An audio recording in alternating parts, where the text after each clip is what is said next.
Oh, This is Rockin' with Jam Man, is with Odd the Even. So how you doing? good man. Just trying to fight through this winter, trying to fight through a little sickness, get ready for this tour in April, keep up with some promotion for the new record, all that good stuff. So for those who are watching and unfamiliar with you, can you tell me all about the band? Sure. So we were formed back in 2019. My guitar player and I, ET, we were in another band that was on the road, and we, an all too familiar story, started kind of not getting along too well with the singer, and we opted to go and start our own band. Uh, we were the ones writing most of the songs, and so we split off, created the OddEven.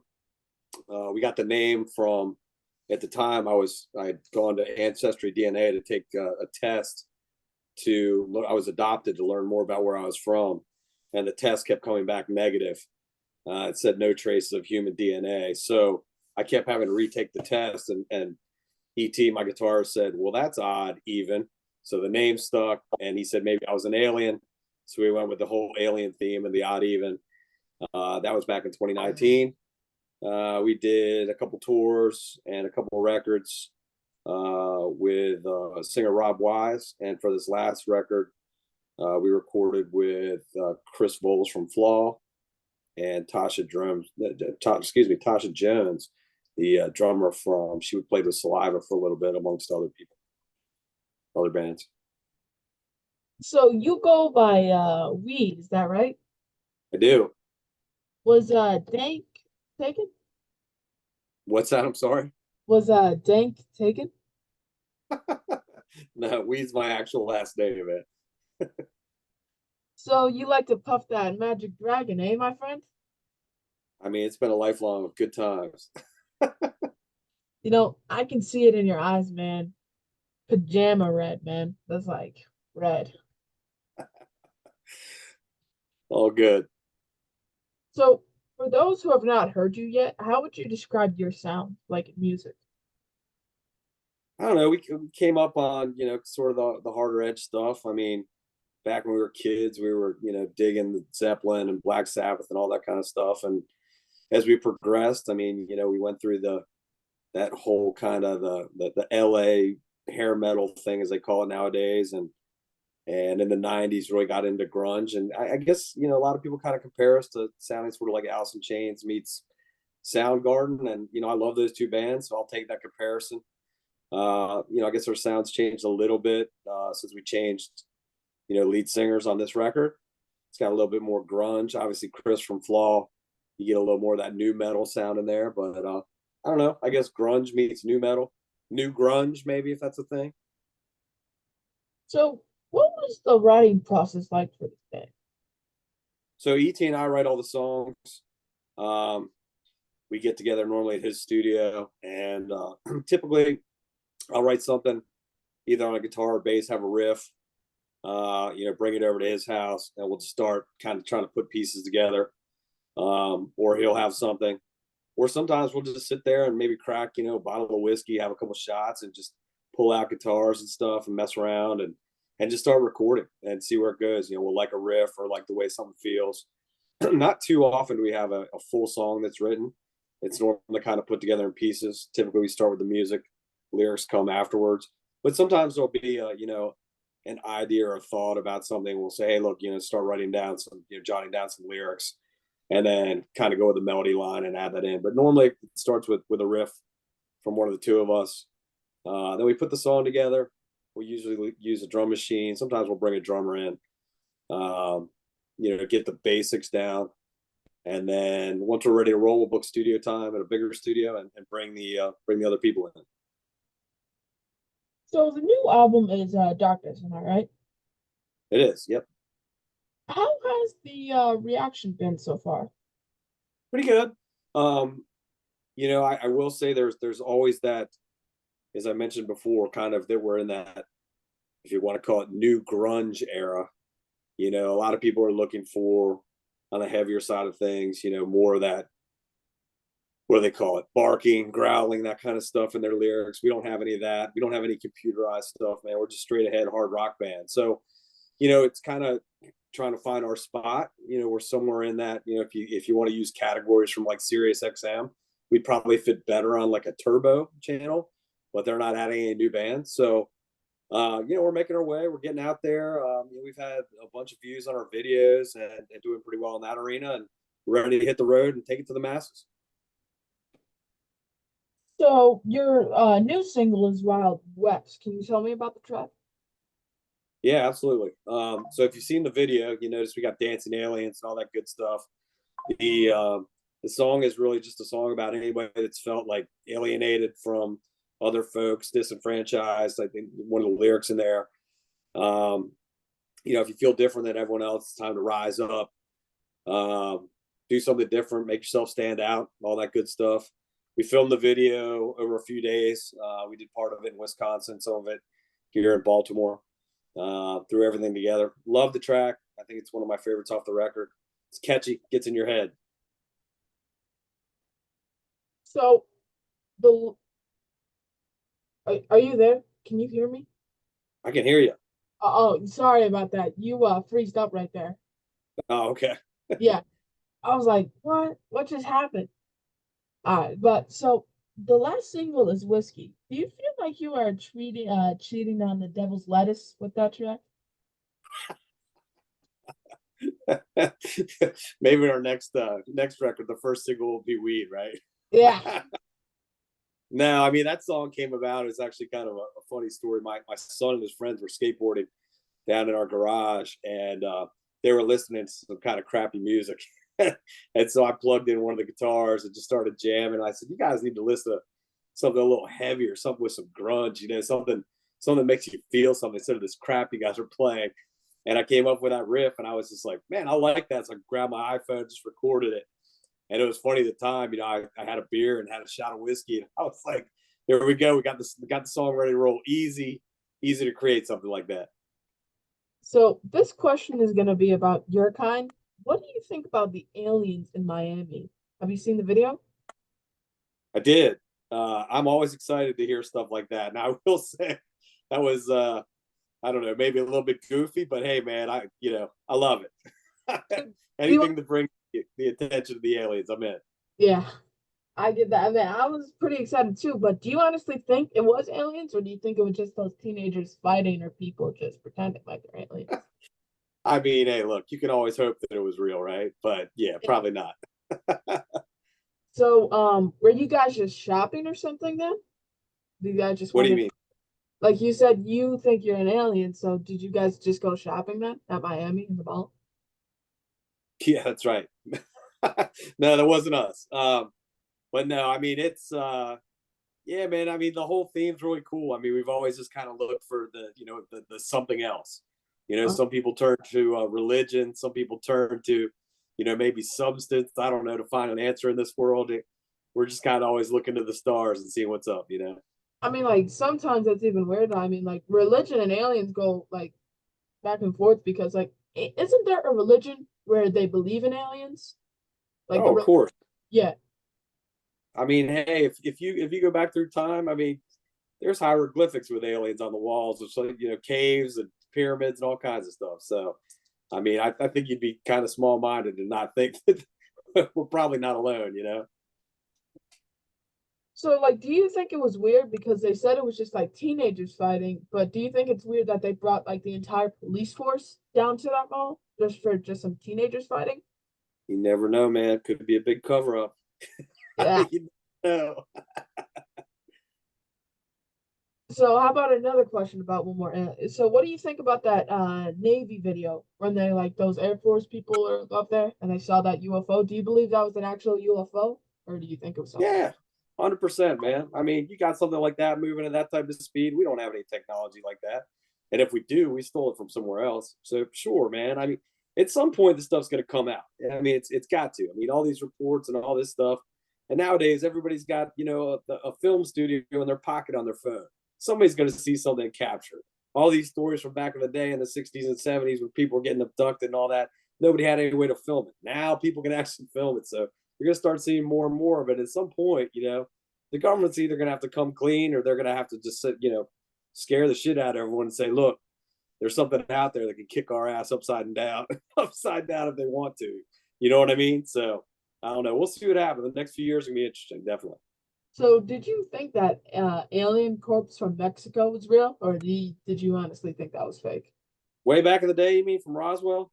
No, like the one in Mexico. Recently, they like showed it to like the Congress or Oh, yeah, yeah. I don't know. I mean, maybe there's something out there. I don't know. All that kind of stuff I just take with a grain of salt, and I go, there's something happening. But, a lot of that stuff looks kind of goofy. So who knows? Maybe the stuff's real and it just looks goofy. I don't know. So, do you plan on playing some shows to promote the new album?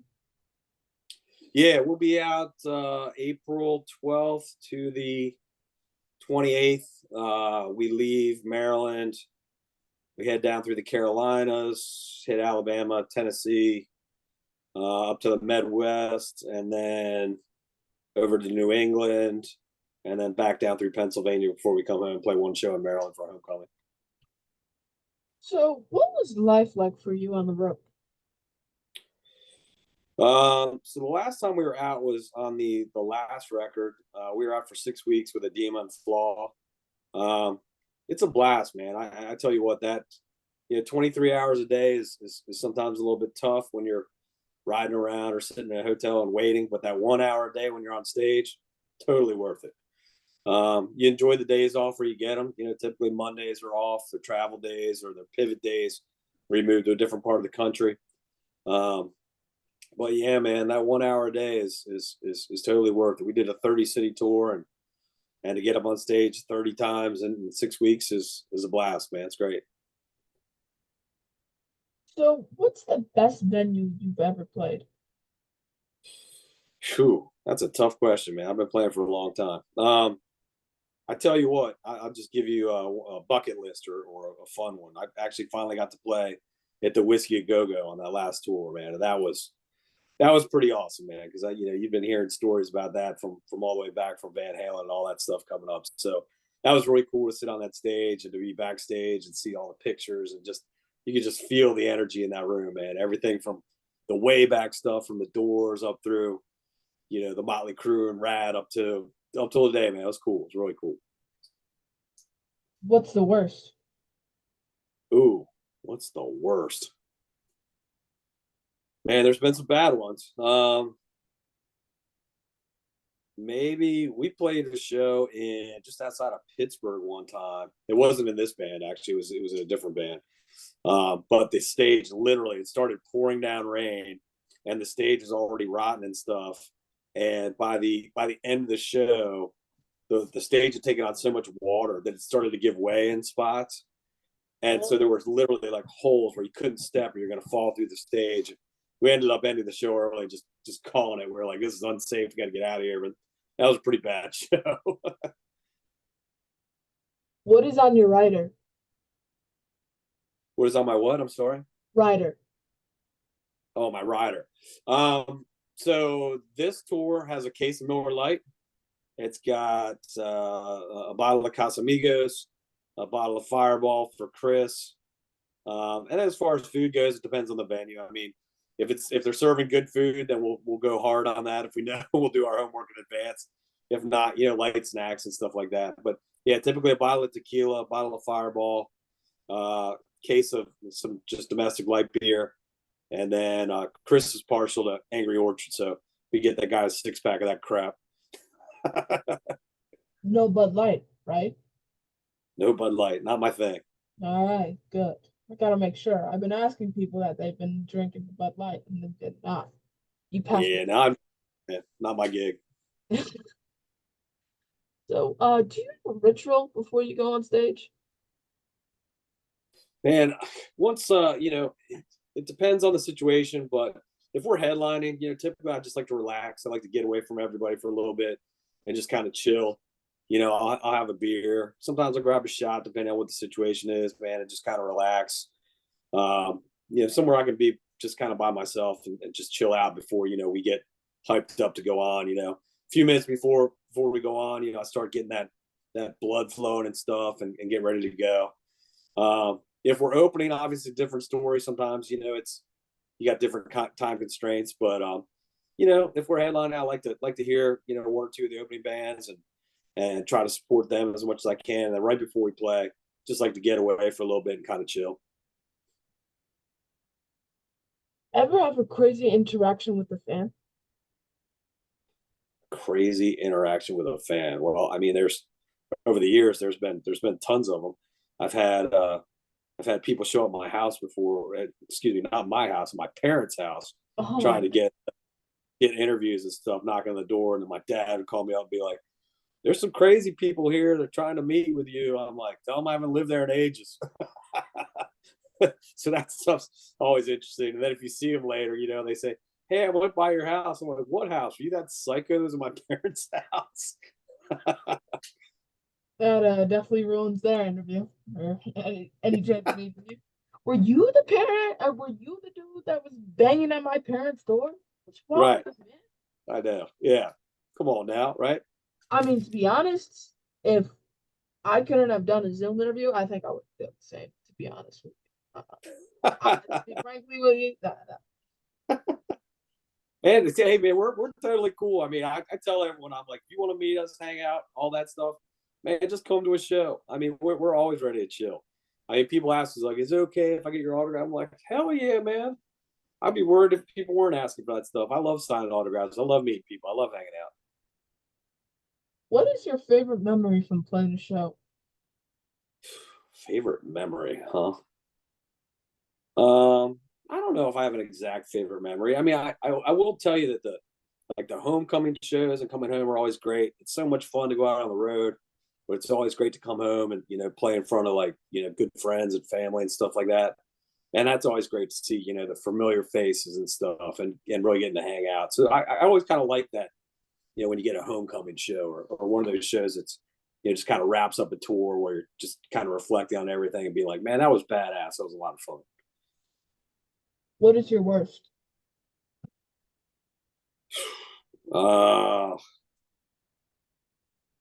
I don't know. I think as far as like worst type of shows and situations go, memories on tour, man, I hate being late and I hate missing things. So I actually went on tour one time where I kid you not, we had the first seven shows, we only made two of them because we had a van that kept breaking down. And so every day we would like break down one state ahead. Like we'd be in Georgia, broken down on the side of the road, supposed to be playing in Alabama. We'd be in Louisiana trying to play in Texas and we broken down. You have to call the venue and be like, man, we're still 4 hours out and there's no way we're gonna make the show. And that kind of stuff is awful, man. That's terrible when you're on the road doing that, canceling gigs because of, you know, travel problems or your van breaks down or whatever it is. That sucks. What is next for you? Well, in the immediate future, like I said, we're going to keep promoting this record.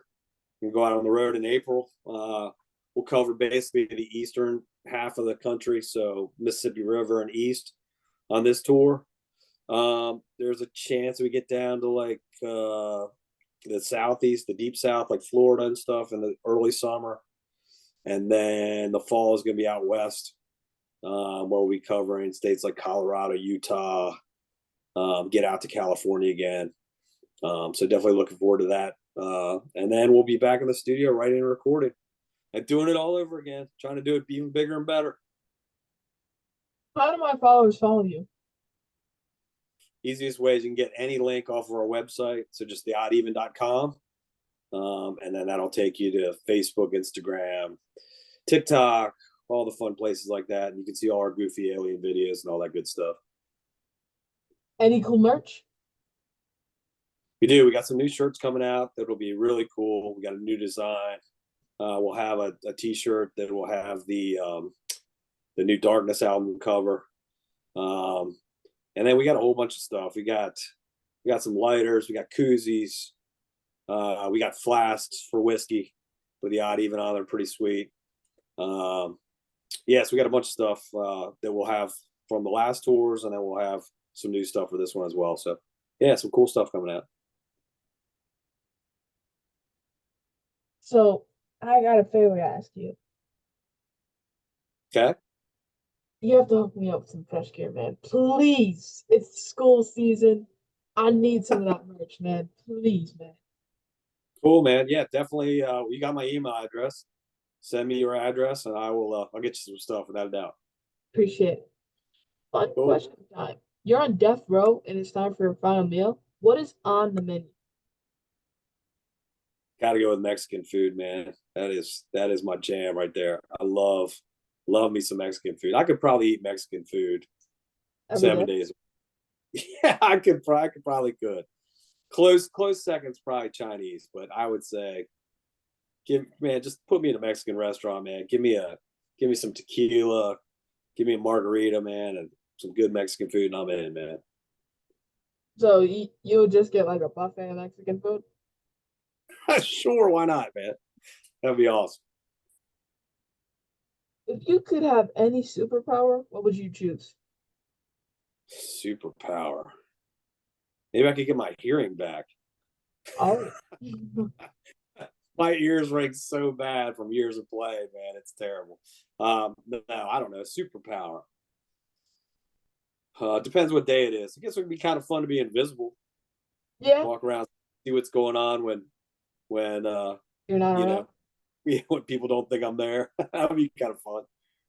I mean, I feel like that would really ruin relationships. I mean, like, what if like maybe someone you love is cheating on you? It's crazy, man. That's like the sad stuff with invisibility. It would be, but you know what? You'd know. Yeah, you know. So let's just say you could choose any song ever written by any band, and you can change that song to where you were the one who wrote it and was your song. What song would it be and why? Oh wow, man. That's a really, really, really hard question. Any song, man. I don't know, man. I don't know if I could do that. If you want to ask me what band I'd like to be in, I could probably get you there. Um, if we're talking real old school, man, I think Black Sabbath would be really cool. If we're talking newer, probably like Soundgarden. Man, if I could have played with Chris Cornell, man, wow, that would have been really cool. So that dude's awesome. So you don't have an answer for the song? I don't, man. I don't think I can answer that. It changes so much. I can think through my whole life and be like, wow, like there's a moment where you're like the first time you hear Rage Against the Machine, I'm like, whoa, what is this? Or the first time you hear Alice in Chains, you're like, whoa, what is it? You know what I mean? So I don't know. I don't know. I don't have a favorite song. You know what I mean? I have tons and tons of favorite songs. All right, it's been my pleasure. Thank you so much for being on my show. Yeah, absolutely. Don't forget to send me your address, man. I'll hook you up. All right, thank you so much. But I can't believe what you were doing in Miami. I don't know what you guys were doing there. I mean, Hey man, the onslaught's coming, man. The OddEven, we're taking over the world, buddy. uh, so Where yeah, do you where do you live at? Buffalo. Okay. Dude, Yeah.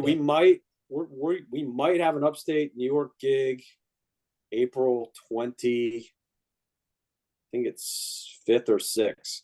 So I'll keep you posted. All right, man. Thank you so much. It's been my All pleasure. right, cool man. Take care. You too. All right, I'll see you. Bye.